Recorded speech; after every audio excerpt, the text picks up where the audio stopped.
So, welcome to the third annual OT recognition ceremony. So happy to see you all here. We particularly welcome OT students who take courses in Rochester and have traveled here to join us at the main campus for this event.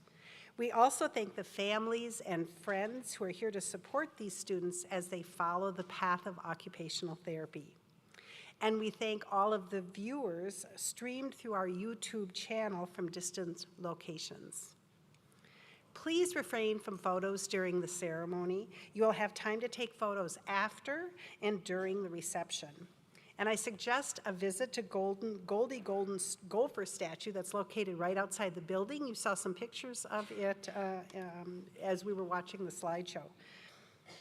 As we begin this joyous event in this beautiful space, let's take a moment to acknowledge the University of Minnesota campuses were built on the traditional homelands of the Dakota and the Ojibwe and scores of other indigenous people who walked on these lands from time immemorial.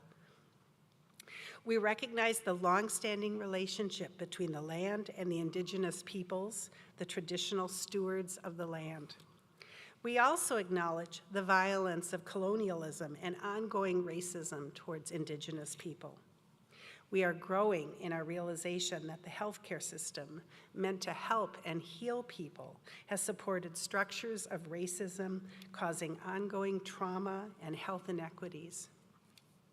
By living here, working here, and using the resources of this place, and in this moment of we are one, we now participate in this experience. Finally, we would like to take this time to acknowledge this is a time of major unrest and disruption on campus and across the world. We want to express that we care deeply about people affected in our community and around the globe.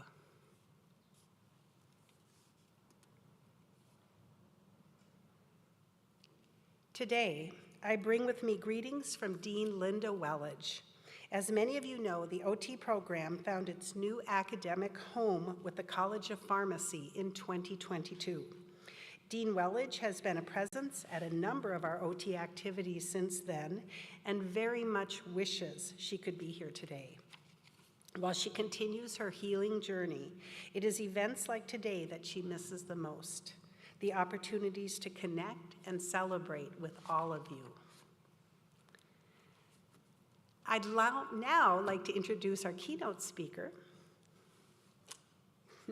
former American Occupational Therapy Association, AOTA president, and top 100 influential people in occupational therapy, Virginia Ginny Stoffel, PhD, OT, BCMH, FAOTA, will speak to us at the 2024 Occupational Therapy Recognition Ceremony today. Dr. Stoffel is a faculty member in the Department of Occupational Science and Technology at the University of Wisconsin-Milwaukee. Besides serving as AOTA president, 2013 to 2016, she has served on the AOTA, which is the American Occupational Therapy Association. She served on the AOTA Specialties Board, establishing board certification in mental health, and has co-authored the seminal Occupational Therapy in Mental Health, A Vision for Participation. Dr. Stoffel's research focuses on transitioning from military to civilian life as a university student, parenting a child with autism, the lived experience of disability, and recovery for people with mental illness and substance use disorders, and engagement in psychosocial clubhouses. Dr. Stoffel is also known for her involvement in leadership development training, including facilitating training programs for AOTA's Emerging Leadership Development Program, in which some of our graduates have participated. I met Dr. Stoffel about 25 years ago when early in my academic career working within the University of Wisconsin system campuses. I have valued her strong commitment to the occupational therapy programs, profession, its students, and the work we do. I have personally watched Dr. Stoffel guide and nurture our profession as we have grown over the years, and I can't think of a better person to talk with you today. The legend, please welcome Dr. Virginia Ginny Stoffel.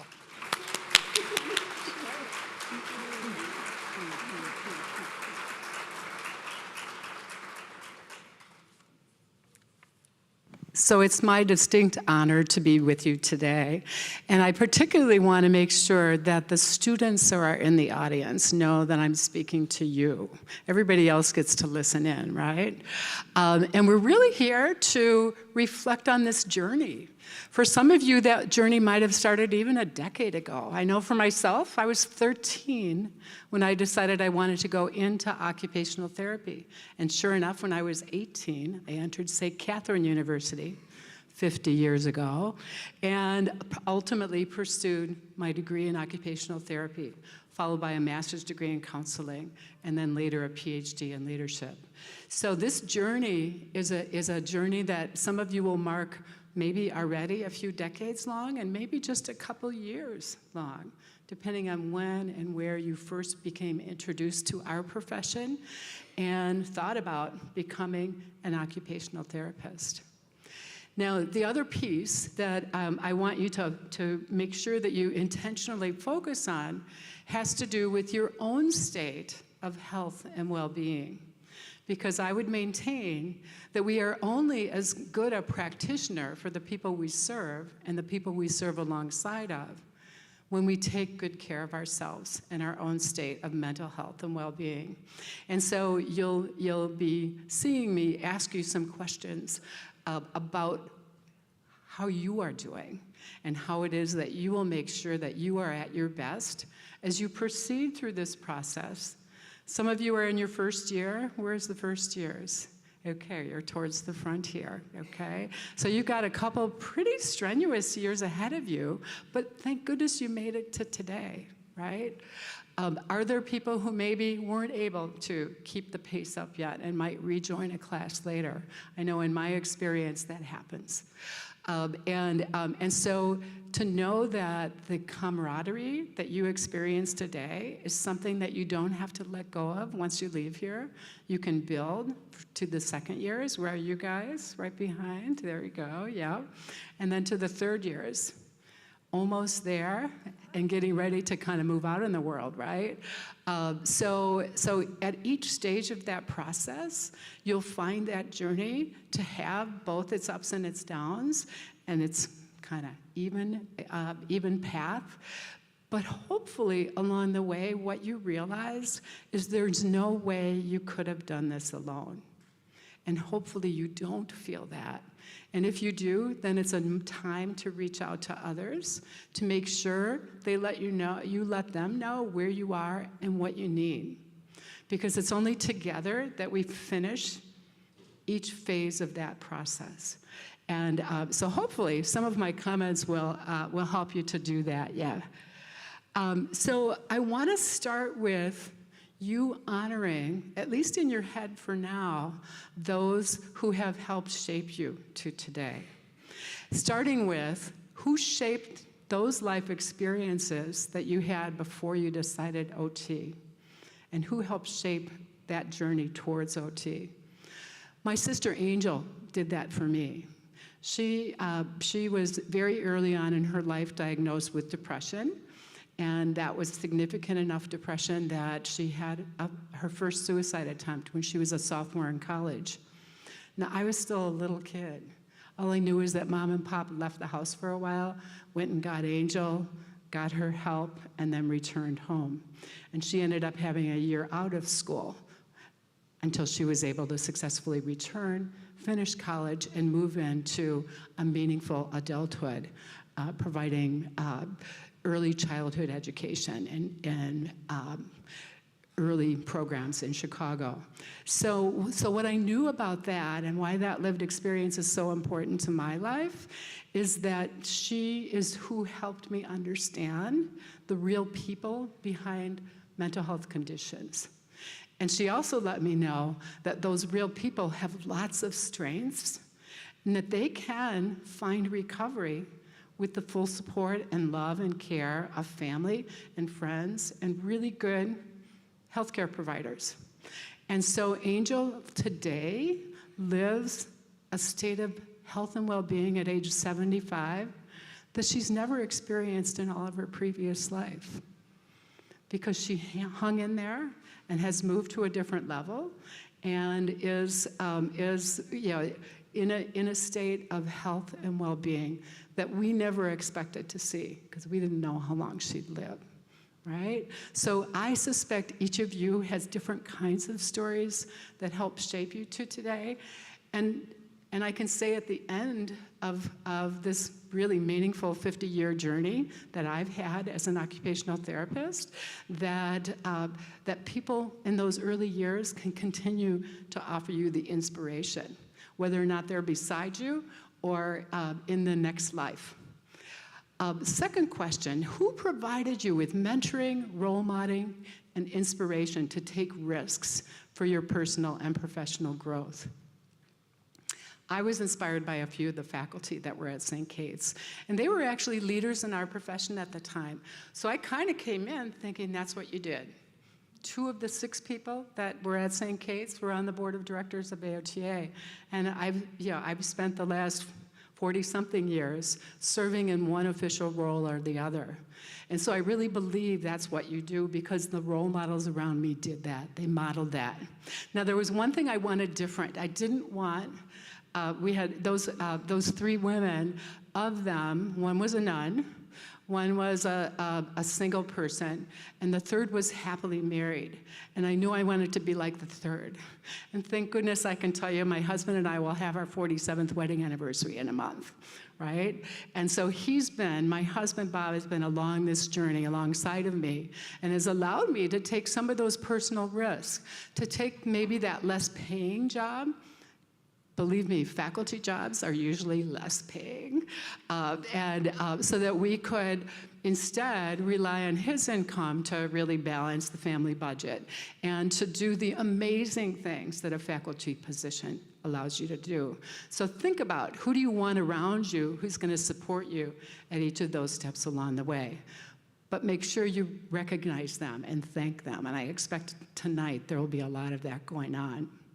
So the third question, who gave you support and space to engage in this journey towards becoming an occupational therapist? Now, we all got really aware of space during COVID, right? I mean, in my house, even though right now it's just my husband and I who live in it, I took the middle back bedroom for my office. He had just gotten retired, so he wanted to claim the whole rest of the house. But he has great windows and I don't, okay? So then he started creating spaces that he could go upstairs if I wanted to be by the front windows and have full sunshine as I was teaching my courses.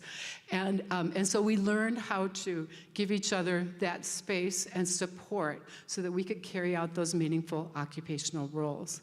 And I suspect there's all sorts of ways that people you live with, your family, your friends have offered you that space. And hopefully will continue to as you move through various phases of your career. So the next question is, who will you keep in contact with? Who will you seek out and who will you support? It doesn't end with graduation or whatever ceremony you consider to be the final step in this journey. It's really the starting step in becoming a professional. And so what I can say to you is that part of, for me, the joy of being a leader in my state association, my national association, and now our international association, the World Federation for Occupational Therapists, those relationships that I've developed along the way are ones I hope to keep for the rest of my life. And of course, technology allows us to do that. So Pache, who I just met 2 months ago, she graduated from Quinnipiac College here in the States, and she is one of 25 occupational therapists who practices in Bermuda, and she is the delegate from Bermuda to the World Federation, and they just sponsored our council meeting about a month ago. So I met Pache for the first time about 6 weeks ago on Zoom, because I was assigned to be her mentor. This was her first international meeting, and she and I met by Zoom and exchanged all sorts of stuff, and then I got to actually be there in her country with her as she helped host the meetings. And we've probably communicated 5 times since then, mainly Messenger. Sometimes we started a WhatsApp group, and so we're communicating with each other from all over the world. And that's a step different than I've experienced even in the last 3 to 5 years with other reps. So more and more we're using the tools that we have available to stay in contact, to be there and available when people are being challenged by certain things in their job or their everyday life, and to offer that support to one another. Another example, our delegate from Haiti was flying home from Bermuda at the end of our meetings, and she wasn't able to re-enter her country. So she was stuck in Miami. So the other alternate rep from the United States has a friend who lives 3 miles from the airport, and that's where she stayed for 3 to 5 days, and then ultimately came up to Indianapolis until her country reopened. She's happily home now with her little one. She's got a 3-year-old. So that kind of stuff happens out of the blue because things in the world happen, and we are always here for you. We've got you. We've got your support. Who will be at your side to engage in the healthy routines that keep you healthy and well, that support your well-being? Now that's a different kind of question, okay? That's really about everyday life. What it is that you do that keeps you at your healthiest. What goes with that piece that I suggest. You're only as good an occupational therapist as you are taking care of yourself. So, in today's world, what we know is that when people do that, not just by themselves and with themselves, but engaged with others, that those social connections can make the outcomes even greater. Because we all have down days, right? But if somebody else picks us up or motivates us to go along with them, we both end up better than when we started. And so the more you can be actively engaged in any of those occupations that have meaning to you and provide you with that sense of health and well-being, the more likely you are to engage in those with others. The longer you'll live, the happier you'll live. You'll have that life that is worth living.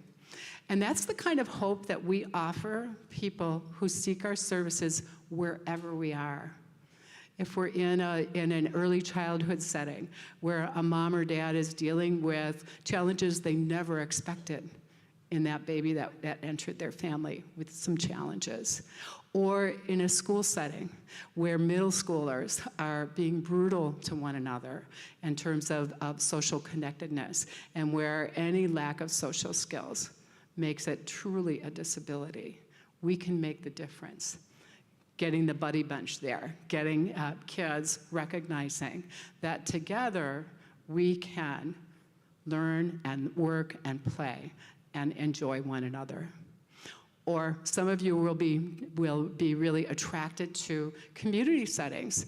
I know the third-year students are going out into your capstone experiences. And so you're going to be marking, in some cases, new territory for our profession. And so whatever you can do to bring that sense of hopefulness and care and compassion, the more likely it is that you will help a person move towards what it is that matters to them. Now, I know the students in the room know that this is Occupational Therapy Month, and April has been Occupational Therapy Month for as many decades as I've been an OT. And as we near the end of this month, I continue to pay attention to the messages that come through different social media and others. And especially I'm appreciating this year, the AOTA has asked people to send in their stories that might help to highlight the unique kinds of ways that they've touched another person's life and what that means to them. And just this morning, the person who wrote in had a really heartfelt message that I suspect we can all benefit from. In fact, some of these I almost want to cut and paste and save because they are the kind of the success stories that we really yearn for sometimes when we're facing major challenges. So wherever you end up, it will be absolutely critical for you to not only recognize your health and well-being, your mental health and well-being, but also the mental health and well-being of the person or family or organization that you're working with. So that's going to be a gift that you will bring to any of your practice areas. Yeah, go ahead, Peg. So I chose this slide. I don't know if you looked at the slides before I did them, but Peggy, this one's about you. So part of the reason that Peggy invited me here, she's shared with you, but also this is a year that she's going to finish up her official roles as occupational therapy program director in an official full-time position as a faculty member. And she's been in the profession 1 year longer than me, right? So I took a little bit of time this week to kind of do some Google Scholar searches to refresh my memory as to, like, gee, what has Peggy been up to these days? And of course, the first thing that I noticed was that she was an alum of this program in her undergrad degree, and then later went to the University of Illinois at Chicago for her master's degree, but then completed her degree back here, her PhD, in 2007. Now, for me, that was significant because we graduated with our PhDs in the same year. So occupational therapy as a profession is one that we have kind of matured over time. And so we were able to get faculty roles with master's degrees. But if we wanted to work with PhD students, or if we wanted to stay really competitive in our Research One institutions, which we both have been a part of, then that PhD later in life was necessary. And Peg, I don't know how you did it, but I know I had 3 sons. The youngest started high school the same month that I started in my doctoral program. And so that was the first year we got internet. And cable TV, by the way. The older boys were really upset about that. They were in college. And I continued my full-time job while I did an evening and weekend PhD program. And I graduated 1 month before that freshman in high school, graduated from his high school. So it was grueling. Like, for the first time in my life, I knew that I could only decorate my home for Christmas in 2 hours. And I had to be happy with whatever was done. But I literally turned the timer on the oven and did my decorating and had a great thing. And now I'm freed up from all that stuff for the rest of my life, right? So you do what's important to you, and that's been a part of this shared journey. Now, the other thing I really appreciated was reading some of Peggy's early writing, some of which is pretty available through Google Scholar. So the early work that she did in mental health, and particularly in nursing journals around mental health. I mean, you had all those chapters of each and every different kind of condition. And what I say about that today is that because we work alongside of so many other health professionals, when we share our OT knowledge with people from other professions, we strengthen all. We strengthen the team. And so because we're about helping people with everyday lives, why would we keep that to ourselves?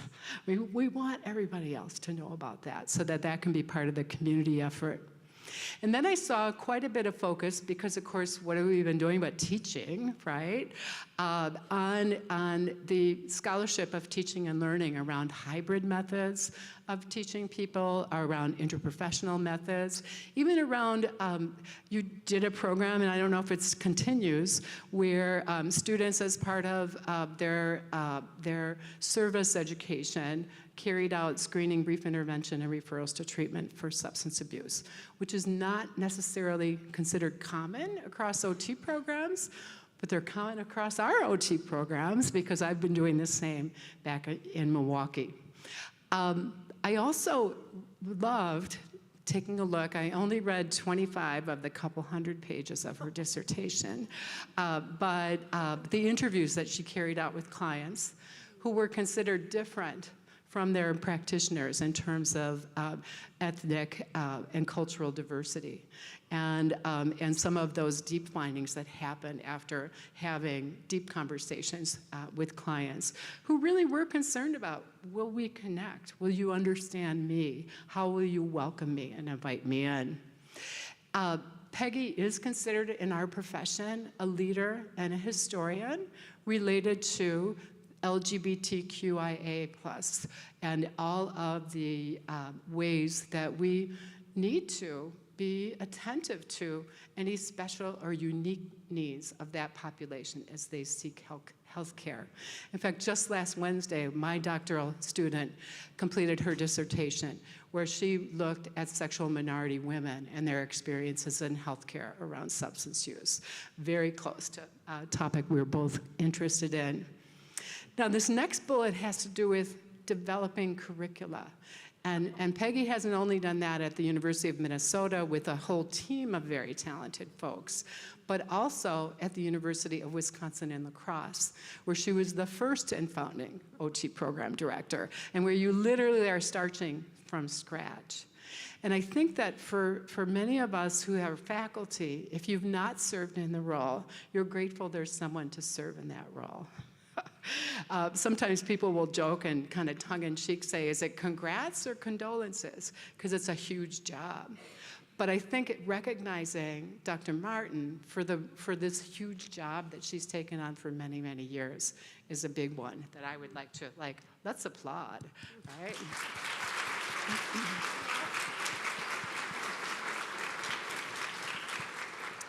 So the other piece that I did was I went on to the University of Minnesota site to look at some current and past pictures and stories and that kind of thing. And there was a newsletter printed 10 years ago, 2014. And it was amazing. It was like 20 pages long. Yeah. And I know at UW-Milwaukee, we kind of did that ourselves. We didn't have a HR person or a marketing person, but here's what you said, and so I want to make sure you follow your sage advice. You talked about how, as practitioners, we need to gently nudge people towards participation in activities that bring happiness and joy. And so my hope for you, Peggy, is that's exactly what your marching orders are as you move on, right? So, yes.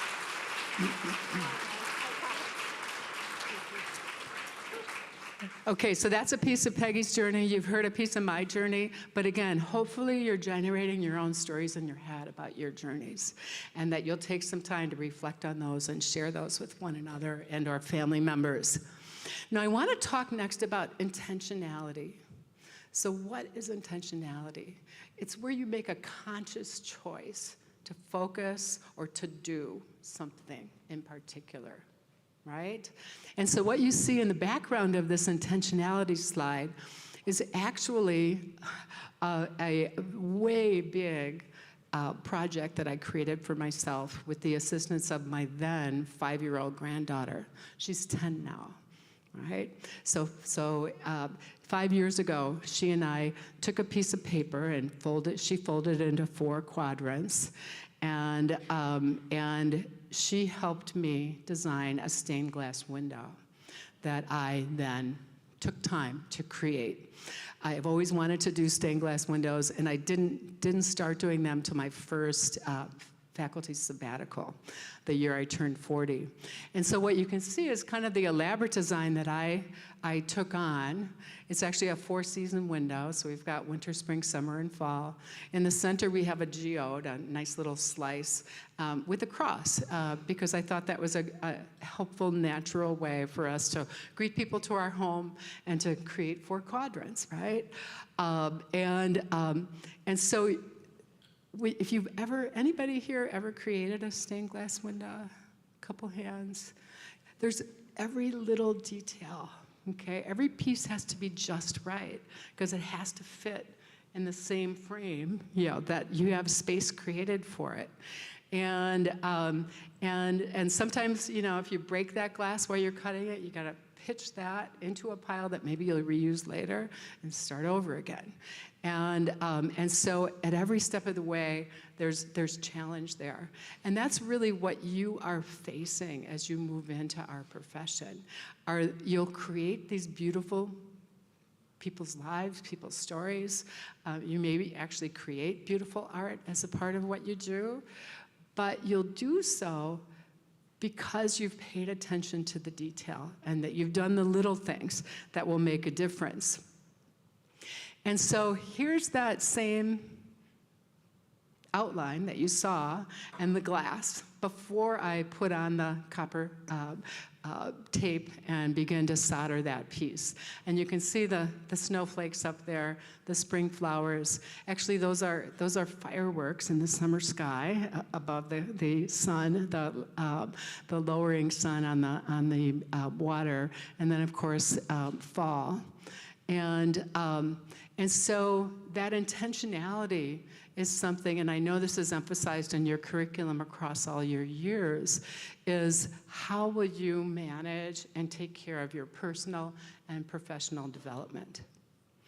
And so you want to pay the same attention. You want to look for the beautiful colors. How do you bring something new and exciting that really captures your attention and that you want to go for? Because I can tell you, this project stretched me. Never made such a big piece, so many pieces. There was huge challenge involved here. And so when you think about intentionality and your own health and well-being, again, you want to start with that first question. Do I take time to engage in those occupations that keep me at my best? Do I take time? That means intentional, right? Now, sometimes in my life, I've tried to take my daily calendar. In the old days, it was a big book, and these days, of course, it's totally in my phone, and mark out swim time, or biking time, or time with my friends, or time with family. And there are many days where that doesn't work. And so if I find myself alone in my car, as I did yesterday driving up here, then I get to decide, what will I do by myself in a car for 5 hours?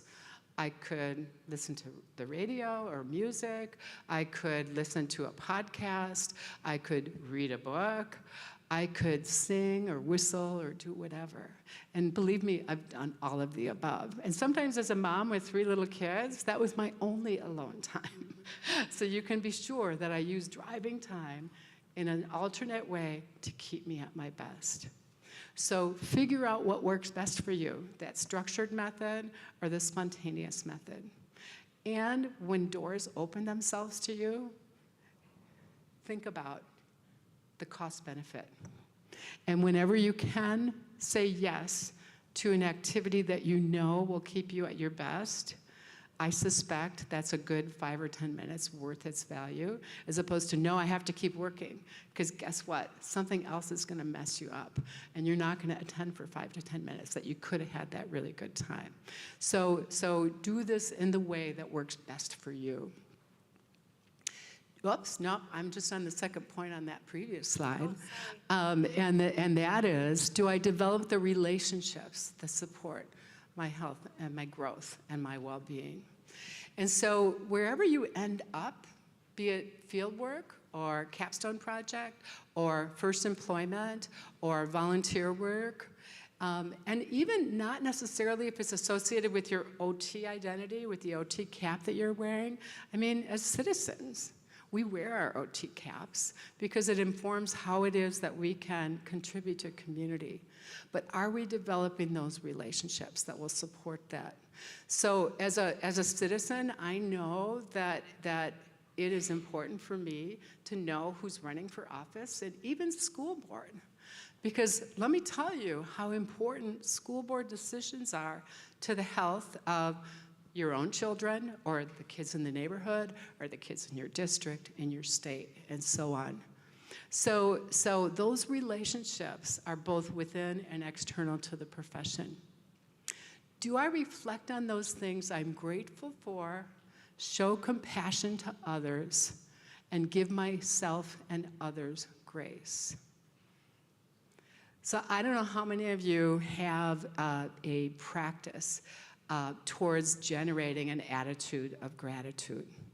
But that was certainly something focused a lot during COVID, where people were really encouraged to start doing that. And of course, part of that is because the evidence suggests that the more that you can be conscious in an intentional way every day of something you're grateful for, especially if you say it out loud, even just to yourself, the more likely it is that you will have health and well-being, okay? So these little things that make a difference. Showing compassion, well, we're in a profession that is meant to be a profession that shows and demonstrates care with and for one another. And so compassion is something that we can use with all of the hats that we wear. And I suspect how many of you have had, let's say, a healthcare situation or a time where you felt like you were in crisis.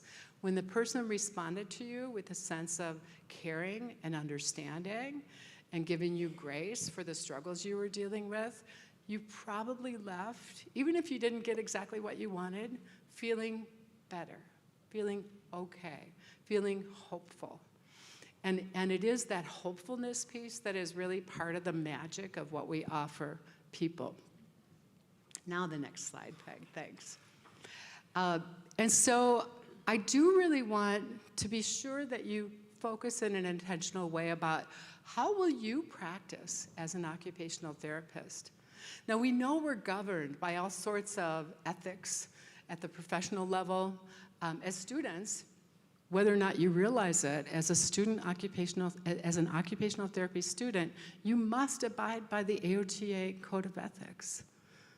Even if you didn't join, and of course, hopefully all of you have joined and recognize that that's something you need to do for the lifetime, for your profession. But we all must follow the AOTA Code of Ethics. If we call ourselves an occupational therapy student, an occupational therapy assistant, an occupational therapist. And it behooves us to really know what that means.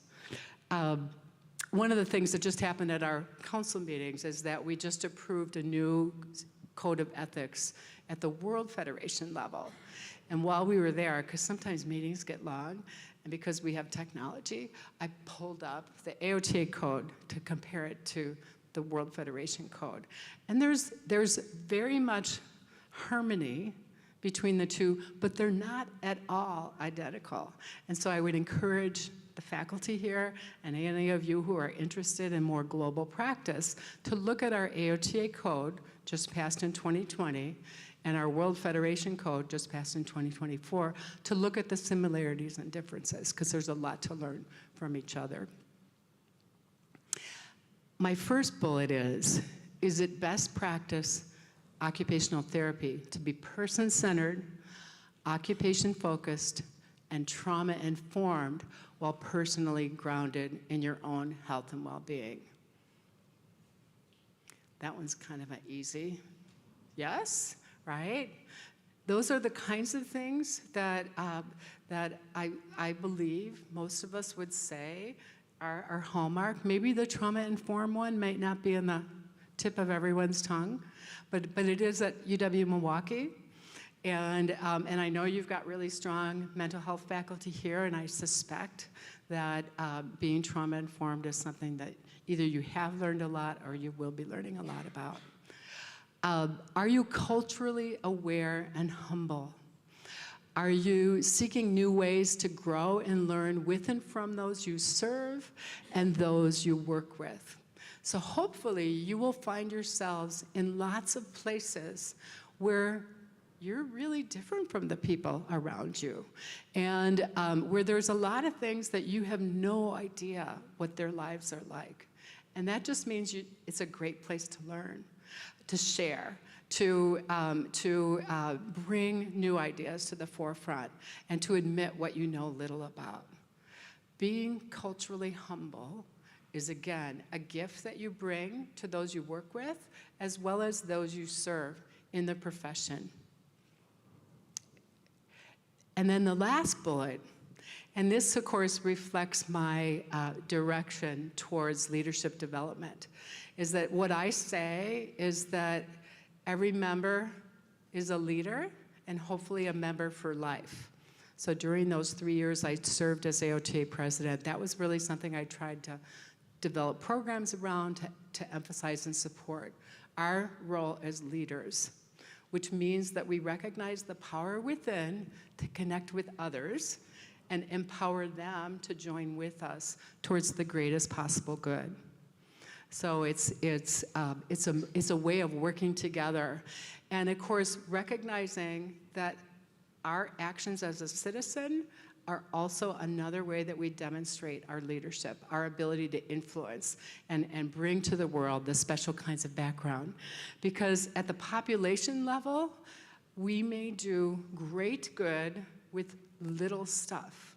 Like maybe just even promoting, well, when I walked into the hotel on campus here, I said to the woman at the registration desk, it was really hard to find you because there's no signs. And there's a teeny little sign that's visually inaccessible, and I have really good eyesight, that is towards where she works. And I said, well, you know, it might be good to like let people know more clearly where you are. Because I had to find, it took me a while to find a student who didn't have earbuds or wasn't totally absorbed in their screen, to ask them, where's the registration desk? Because it wasn't where you would expect it to be. So the minute you can open the door for somebody else with accessibility, that brings population level ability to participate fully in everyday life, right? And that's what we practice as occupational therapists, whether or not we're paid for that or whether or not that's part of our paid job. We bring that to the world. Next slide, Peg. Okay, so this became a piece that was generated on Facebook back in 2014. And it really reflected a conversation that I had first with myself, and then I shared it with others in a small little group. And I was at a trauma-informed care conference, and the experts were talking about how the question needed to be different, especially if we were talking about children in school who came from maybe a traumatic experience at home earlier that day, and they acted out in the classroom, and they wouldn't settle down, and they were pulled out of the classroom, and they would, someone who was not trauma-informed would say, what's the matter with you? What's wrong with you today? Okay, and how that needs to change. And instead, in a caring, compassionate way, some adult needs to say, tell me what happened to you today. I notice you're really upset. You're having a hard time paying attention, right? Caring, concern, compassion. What happened to you? So I sat there thinking, well, do we have a magic question in our profession that we could simply ask a simple question and elicit people's stories and responses so we could better know how to best focus our time and attention with them? So this is what I came up with. Instead of what's the matter with you, you ask the question, what matters to you? And I believe that is our magic question.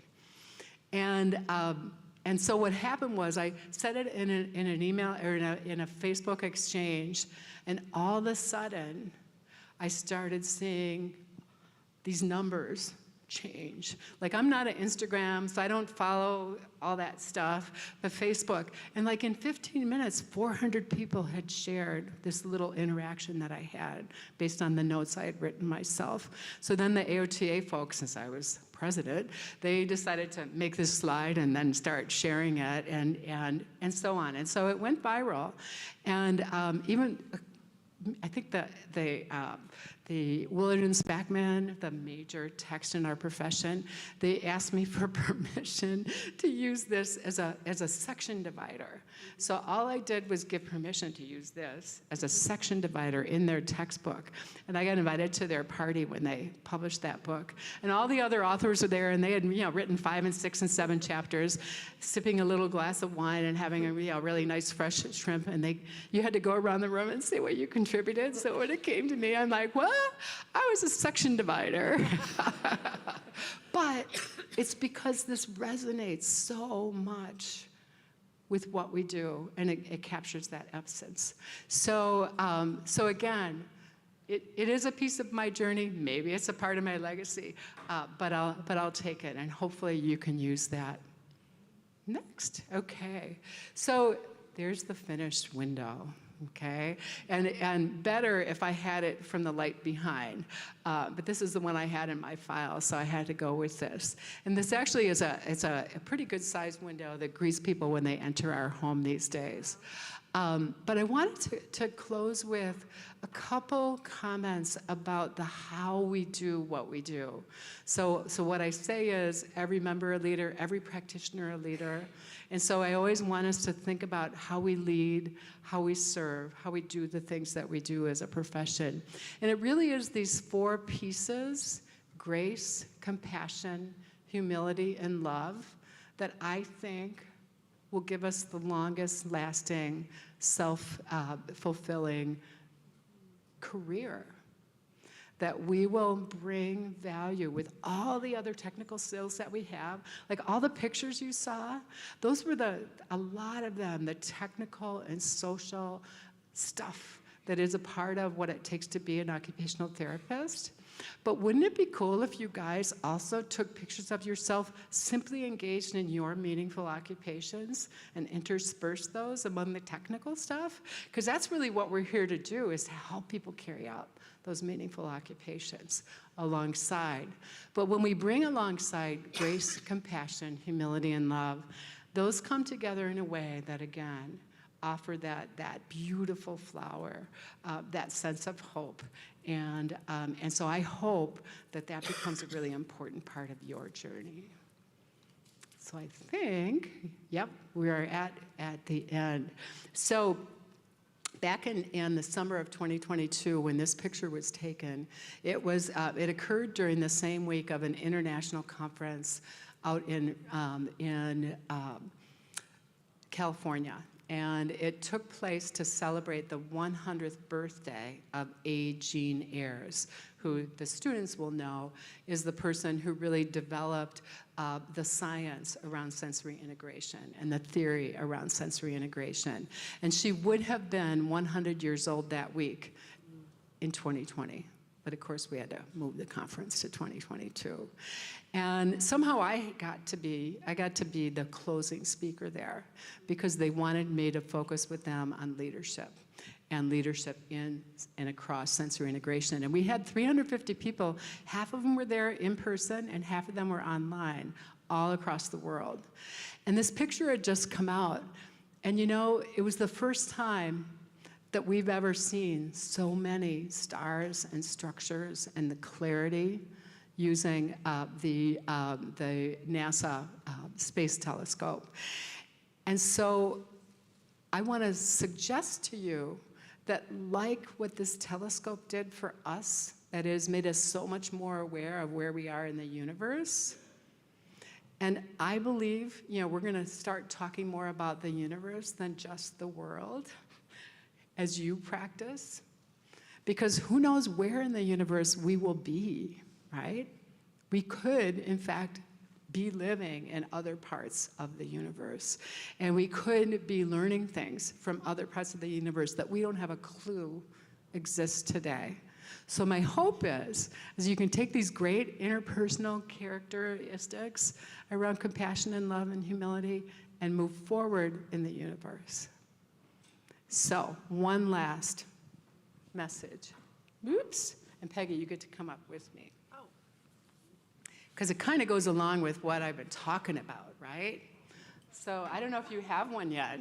No. Okay. So, AOTA has had a very, very special staff member who for 25 years provided the kind of welcome and support when you'd come as a volunteer to the association. His name was Lance Bank. And Lance went on a camping trip last July, and he died on Sunday morning. He left the campsite to go to the bathroom, never came back. And so we have worked with an outside group that created these bags because Lance would always be, I gotcha, right? And so I wanted to give that to Peggy because she's been there for you all, and hopefully you will be for one another on your journey. Oh, thank you.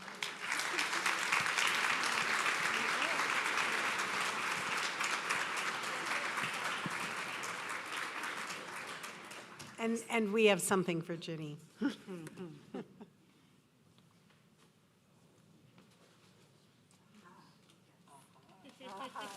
on out. There we go. How nice. Oh, thank you. So thank you so much.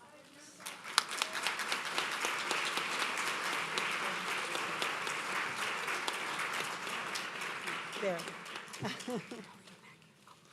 All right.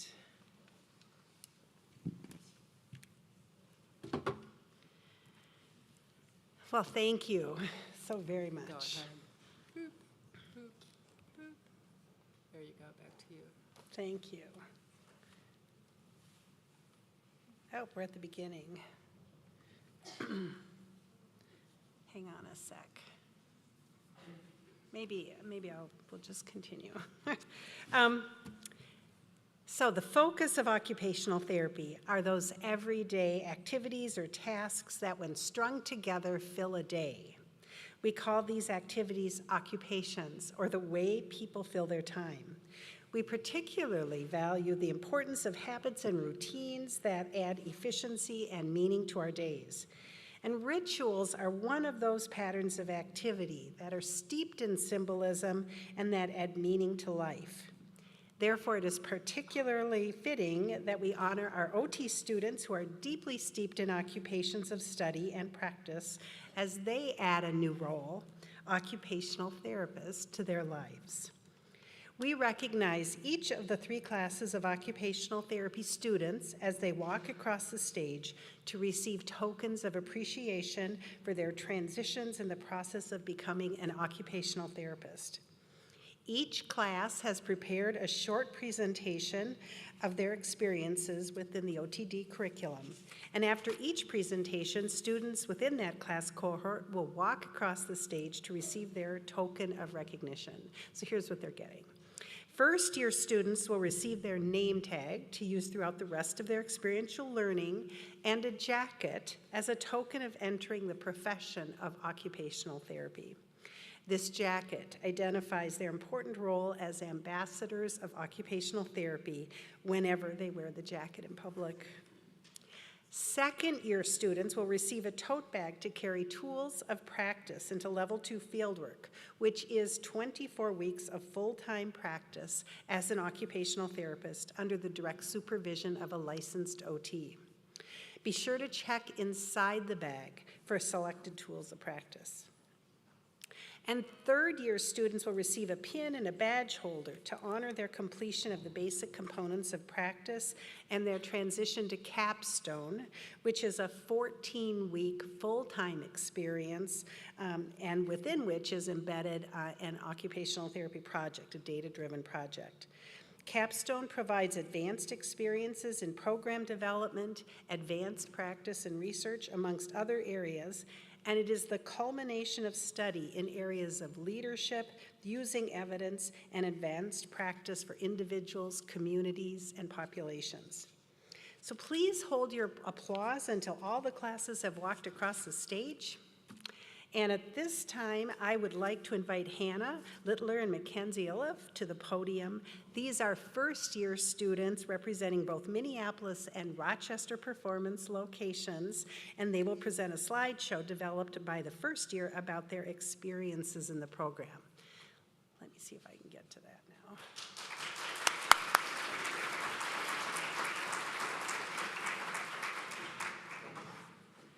You guys guys will probably recognize your presentation. That's the first one. Oh, It was right after. It was right there?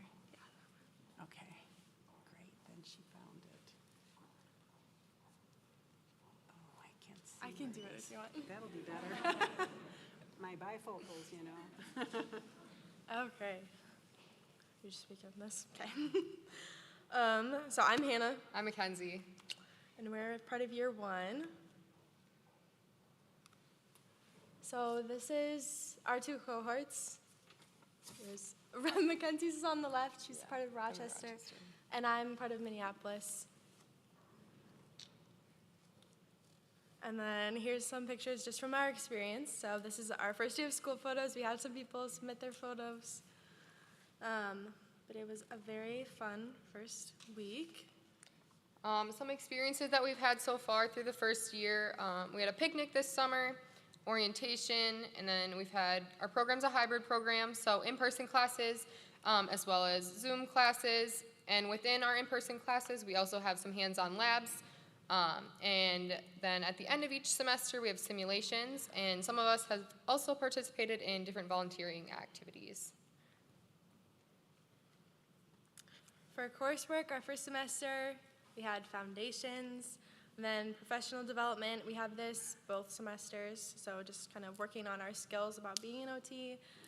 Mind and body, so how are we as each individual people contributing to practice as occupational therapists. Body structures and functions both semesters. Field work, everybody has had 2 opportunities of field work, whether or not they're done, but 2 opportunities of level 1 field work. And then each semester at the end we have simulations, so that's where we practice some of our skills that we've learned. And then this semester we also had practice courses for the first time, so we had child and youth, adults, and older adults, where we got to learn different assessments and interventions for that population. These are some of our hands-on experiences or practices during the labs that we've had. So some older adults, the NICU lab that we had. I think that's it. Yeah. Here's some more photos. So we got to try out different wheelchair transfers. We did some different cognitive tests for older adults and different ways of measuring manual dexterity and other things like that.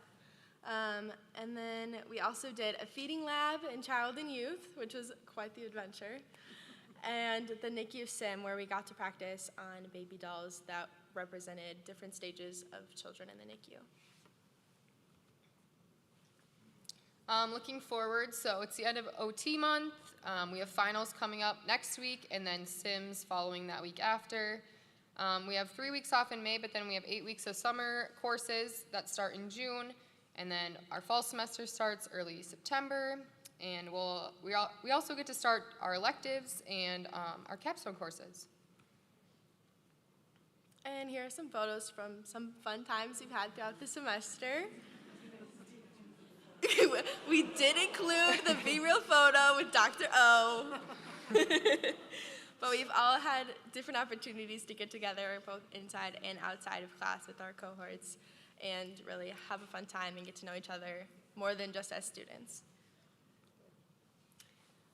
Last, some things that we love about OT, helping others, the different varieties that we have in our future careers, client-centeredness, and then being inspired by our clients.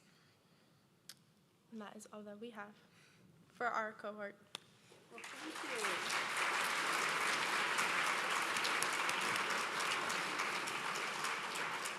Thank you, Hannah and Mackenzie. Now, will the year 1 students please stand? Dr. Diane Anderson and Dr. Tracy Cruz will honor each student by assisting the donning of the jackets today as Dr. Patricia Shaber announces their names.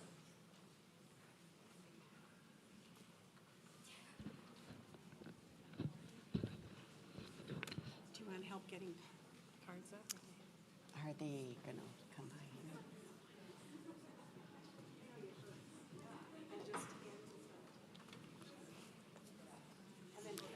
Amber Miller.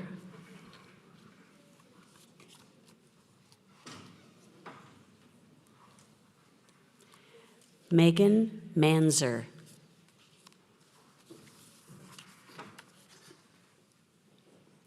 Jaden Roberts.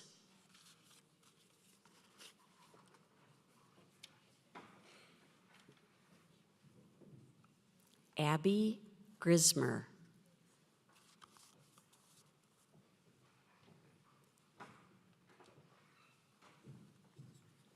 Caroline Rutledge. Allison Schmitz.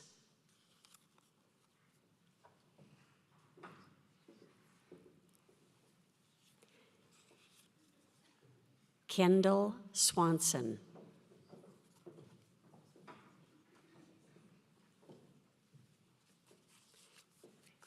Tara DeCrook.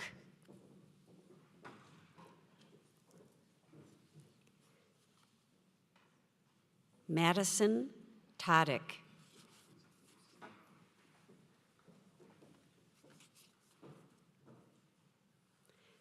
Clara Avery.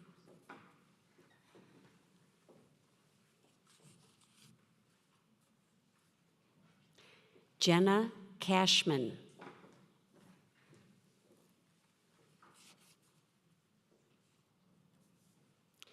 Jada Brodier.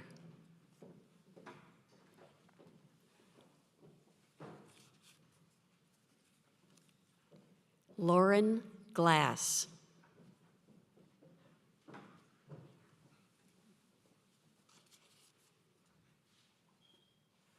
Jager Justin.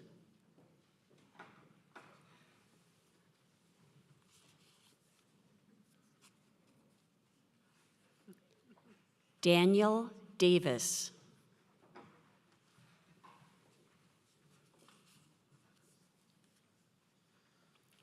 Rachel Edmond.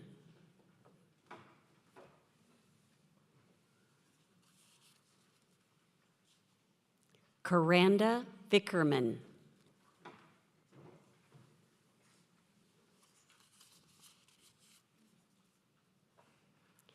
Hope Crumby.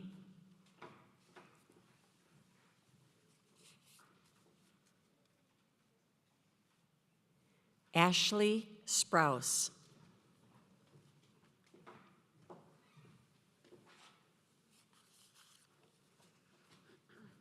Alexi Wiesinger.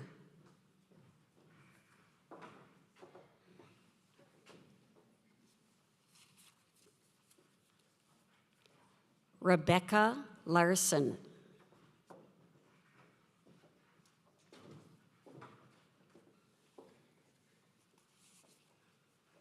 Mackenzie Iliff.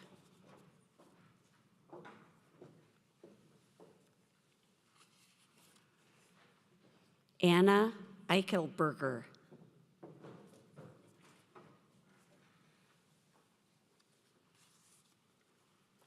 Nicole Harford.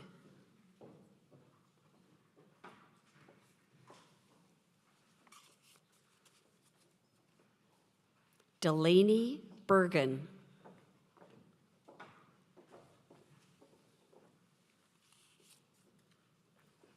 Caitlin Klobeck.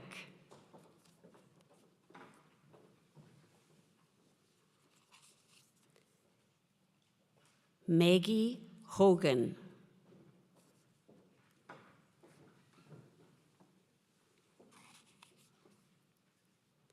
Lindsay Schimpf.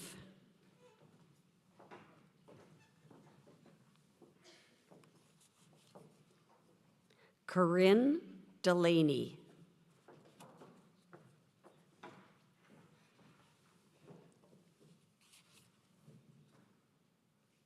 Aria Thomas.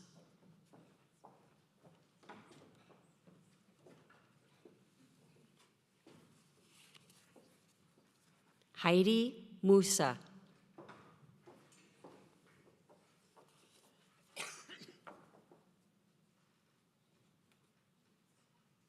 Fiona Dickinson.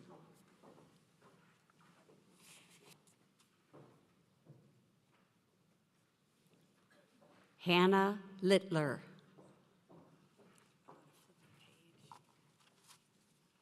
What's it?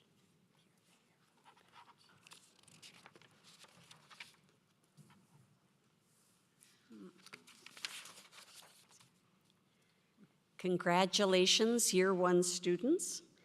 You have earned the right to wear this jacket as you complete knowledge and performance, preparing you to be successful in practice courses, level 1 fieldwork, and within the community at large. Thank you.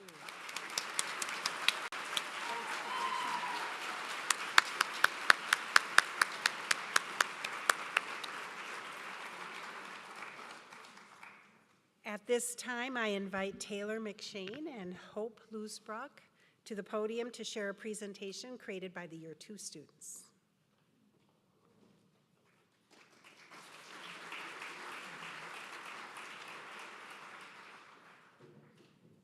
I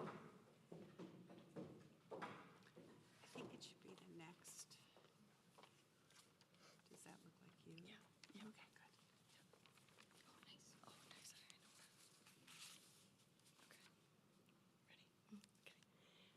Hi all, my name is Hope Lusbrock and I am a second-year student on the Twin Cities campus.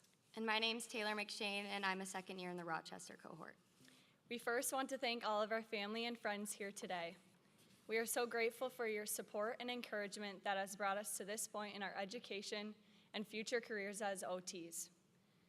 Likewise, we want to thank our cohorts for the friendships and growth we have made with one another. It's crazy to think we are near the finish line of our 5th semester together. Feels like we are just at orientation awaiting our transition into the University of Minnesota. This year, we have dove into many hands-on coursework and completed our 4th level 1 fieldwork experience. In our second year, we have been finishing up our 3- and 4-part series courses where we continue to learn more about specific populations, practice applying the OT process, and continue developing our professional skills. We also finished up our 4th and last level 1 fieldwork experiences this semester. Additionally, within the past 2 semesters, we have been able to participate in several transfer labs, learning how to accurately and safely transfer clients in various scenarios, which, as you can see from these pictures, was a really fun and hands-on experience. We also had the opportunity to start new focus-based courses in our second year, including capstone preparation, as well as assistive technology and orthotics. In these courses, we began the year-long process of preparing and planning our final capstone project. We were also able to learn more about assistive devices and even engaged in hands-on practice, making different orthosis on each other, which was a really fun and memorable part of our learning this year. One of the most exciting and well-anticipated aspects of this year was learning where we'll be placing or completing our next journey at Level 2 fieldwork. We just recently finished our very last in-person class together as a cohort. Level 2 fieldwork placements occur in 3 schedules, as you can see on the board.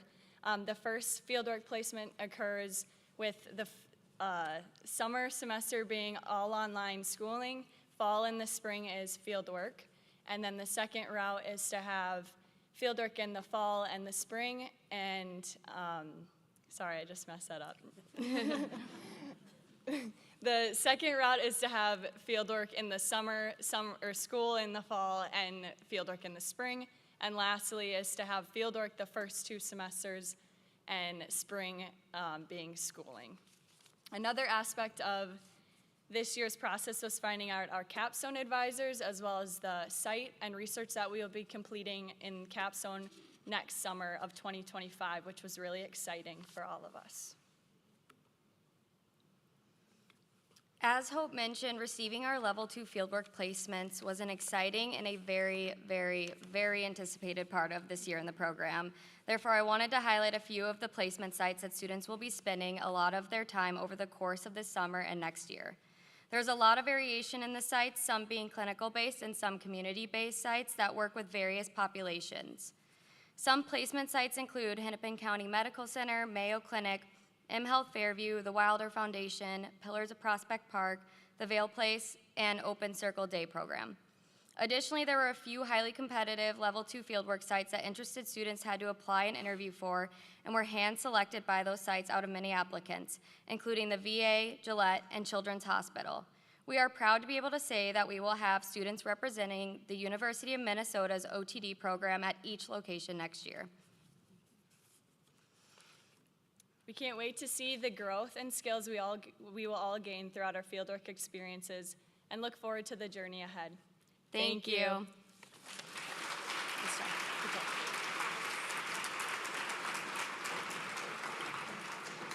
Thank you, Taylor and Hope.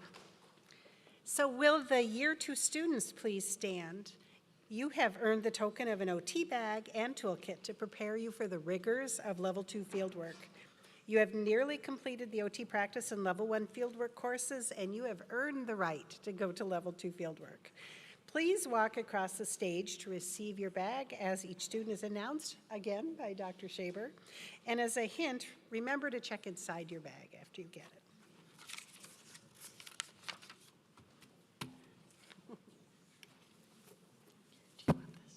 Oh, yeah.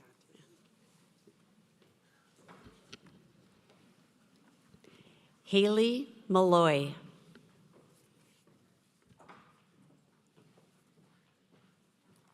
Morgan Bayton.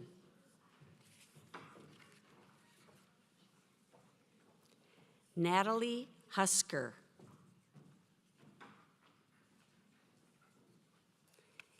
Sylvia Brown. Emily Udelich. Molly Hansen.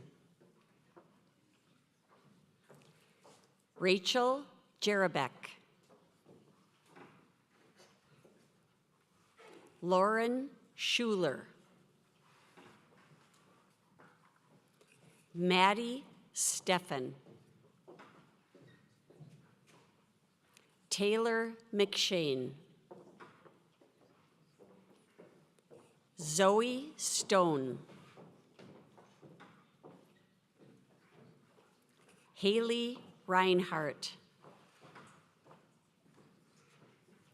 Leah Snyder.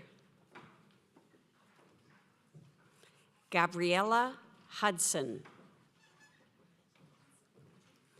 Emily Reiner.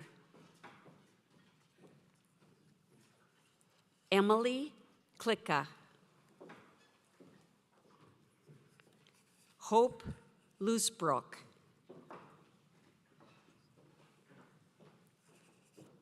Zainab Youssef. Asha Ahmed.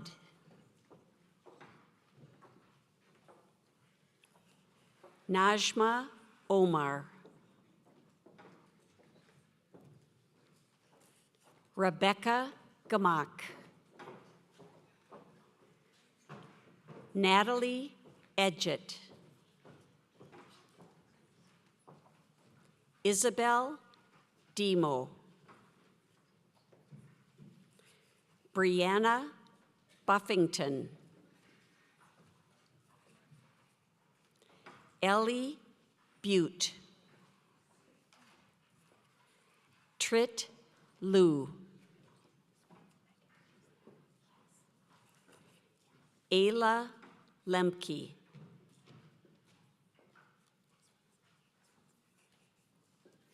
Miriam Khalil.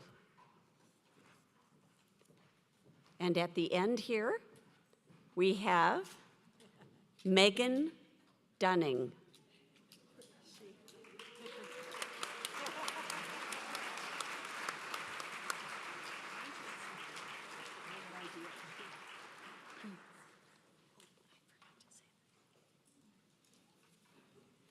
Congratulations, Year 2 students. You have the tools to be successful in Level 2 fieldwork.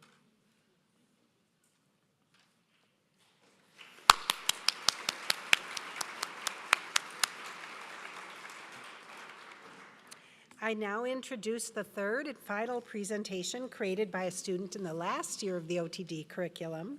Will Sarah Myler come to the podium and share a presentation created by your class?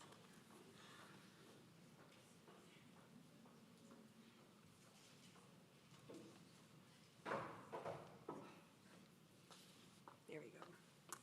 Beautiful. Hello, everyone.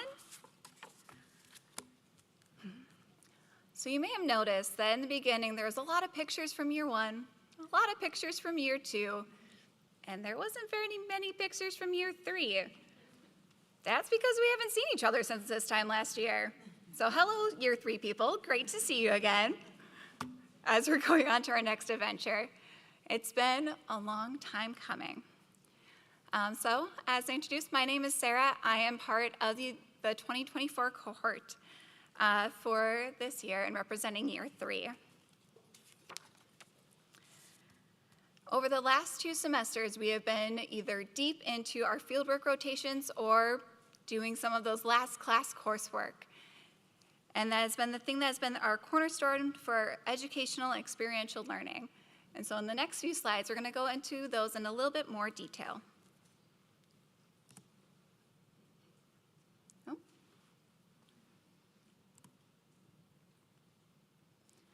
Wonderful. So, up on the screen are a whole very few selections of some of the some of the fieldwork spaces that we can be in. These rotations last 12 weeks with students engaging in 40 hours a week of learning under a licensed OT, who helps to guide and mentor us during those times. There's a wide variety of settings, ranging from community settings, like mentioned before, like open circle, schools, or even spaces like sensational spaces, or clinical settings such as hospitals, outpatient settings, or even nursing homes.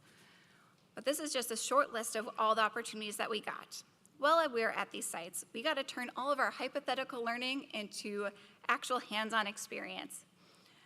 We've learned a lot of what we know from assessments, what we think we do as intervention, getting to practice on each other and practicing on sims. But this is the time that it actually turns into a real-world reality. And even though we kind of have that base step in the door, sometimes those things that we learned in sims are not what we learn in our level 2 fieldwork. But that kind of helps us to grow and fail forward. This is really to help us understand what the OT process is all about. And that is looking at how we move through it. So looking at the different assessments that we would do for each population, conducting the assessments, understanding the results from them, and then from there planning evidence-based interventions and doing it all over again depending on how our clients are doing and what they're actually interested in. And this is a main pillar and process of our OT organization. And then, of course, the documentation is going to be our best friends, and doing it all over again and again until we feel confident in it. The next aspect of what we're finishing currently right now is kind of winding it all together into our capstone experience. So this is where we see if we can put our pedal to the metal and show the world what we can do. And so this is a 14-week in-depth project where we've gone to kind of pick and decide what we are truly passionate about and what we want to learn more about occupation in these different spaces. And these are to demonstrate our proficiency in applying OT practices to real-world challenges. As mentioned before, capstone projects can take on various forms that might look like advanced clinical practice, program development, education, or research. But there are even more too that can be done, such as leadership, advocacy, administrative, and even theory development. Currently, we are completing that last developmental stage of the project, creating our goals and objectives while we're at our site and what our timelines are, and gaining the approval of our start dates. During this time, we're working closely with our faculty advisor and our site mentors to see what the best fit and what we need to continue working on to make it successful. And this is what the next thing in our great adventure. So many of us will be going off to this sometime in May or later in the summer. I just wanted to list a few of the projects that we have going on this summer, which is super exciting. Usually most of these projects are in spaces that don't have OT before, so we really had to go in and pioneer, knock and do some cold calls, and talk to people who have no idea what OT is. So some of the ones that are listed up there are health promotion programming with older adults at St. Paul's Home, improving pelvic floor health through occupation-based programming for prenatal and postnatal mothers at AMA Parenting Center, virtual reality to assess children for power mobility readiness to assist in their transition to a power wheelchair, addressing sex and intimacy for adults with physical disabilities at Courage County Rehab Institute, and improving mental fortitude in adolescents through occupation-based programming. And lastly, just want to say thank you. Thank you to all the students that came, because it's great to see you kind of where you start to where you come. Thank you for all of the family and friends. It's a big lifestyle change for us as students to go into grad school, but also for you as well for dealing with our ups and downs, our changing schedules and routines, and all that comes with it. That's all I have. Thanks.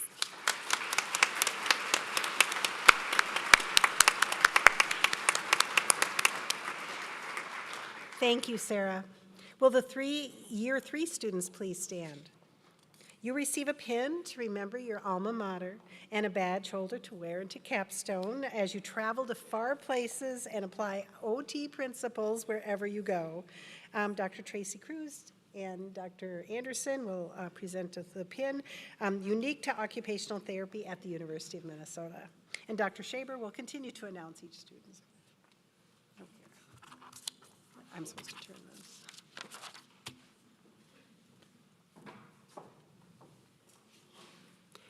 Jenna Breuhan.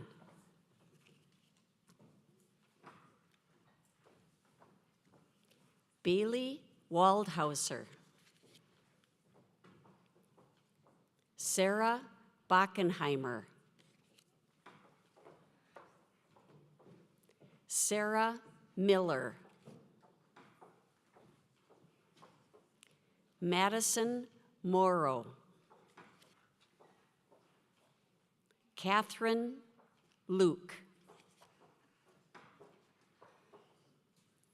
Kayla Starzinski.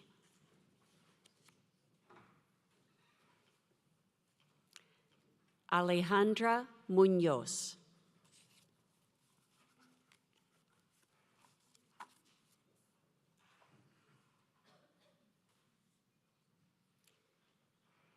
Congratulations, year three students.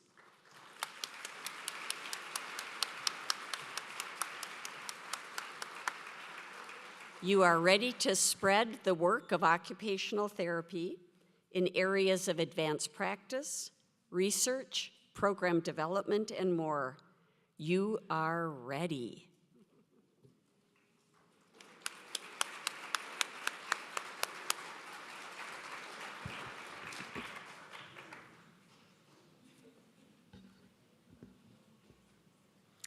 Will all the OTD students and the OT faculty stand to recite the University of Minnesota Occupational Therapy Oath? Please raise your right hand and repeat after me. I believe that health is participation. In meaningful everyday activities and occupations. I believe that meaning is individually constructed. And that all human beings have inherent worth. And must be treated with dignity and respect.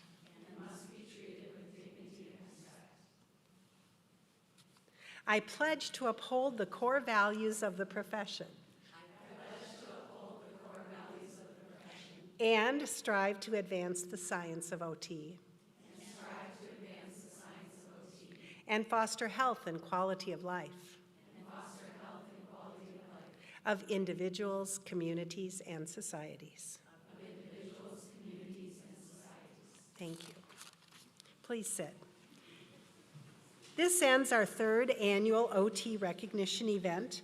I want to thank the College of Pharmacy events team and OT staff for their support in this event. The faculty also thank the OTD students who created presentations for the ceremony and who submitted photos to share with you. We also thank the Kaufman Union staff for helping to stream this event to those who could not be in person. Students, please go to the conference room, room 303 on the 3rd floor to be in cohort group photographs. And family and friends, please join us here for our after-ceremony reception. Thank you for attending today.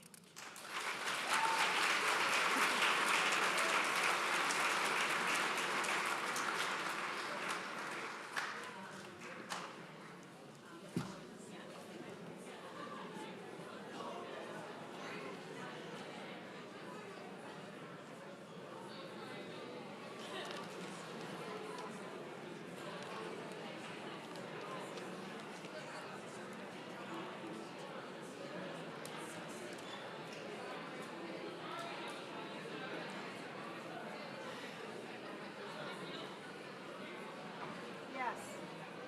And you do not need to, you're welcome to stay for the reception, but you do not owe us. Yeah, oh no, right. That was Thank you. so Lovely. sweet. You're I did so not look OT. at I love the focus. Really nice. Really Sorry nice. it was longer than expected. It was great. It was great.